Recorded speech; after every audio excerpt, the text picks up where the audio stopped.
So ayan, meron akong tirang lumpia wrapper.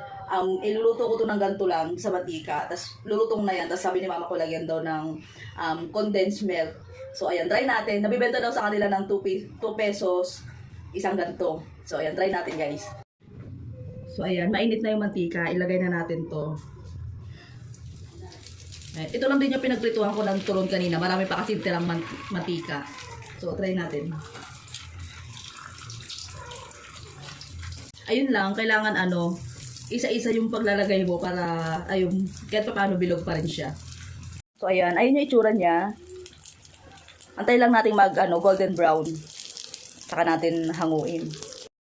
So ayan, medyo golden brown na yung kabilang side. Try natin yung kabilang side naman. So ayan, golden brown na siya. So ilagay muna natin dito sa may strainer para umano yung mantika niya bumaba.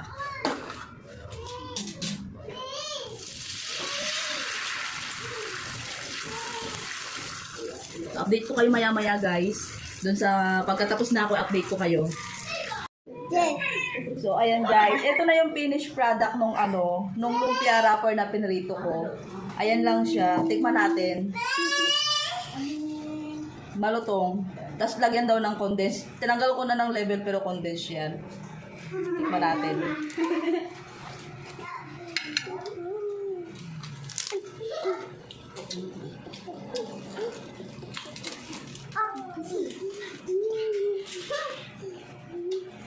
Masarap nga siya. Kasi walang lasa yung lumpia wrapper. Tapos medyo matamis yung condense. So okay lang. Okay lang yung niya. Yung mix niya.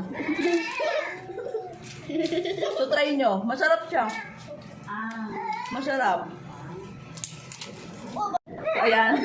Pila na sila pila. 5 pesos lang isa ha.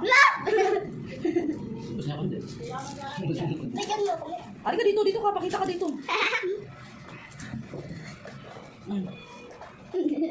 Oh, ate Shen, dito ka sa likod ko. Nasama na naman ako sa video. Oh. Ang sarap!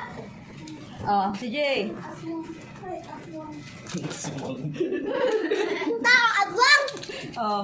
Amo mo! Ano pakita, Jay? Oh. Okay na si Jay. Ikaw, kuya. Lumapit ka. Pila. So, ayun guys, oh. So, ayan, nadedma yung yung turon ko kasi kinakain nila yung ayan, yung lumpia wrapper na ginawa kong pinirito natin. So, ayan, kawawa naman yung turon ko. So, ayan, dinedma nila yung turon ko kasi ayun yung kinakain nila.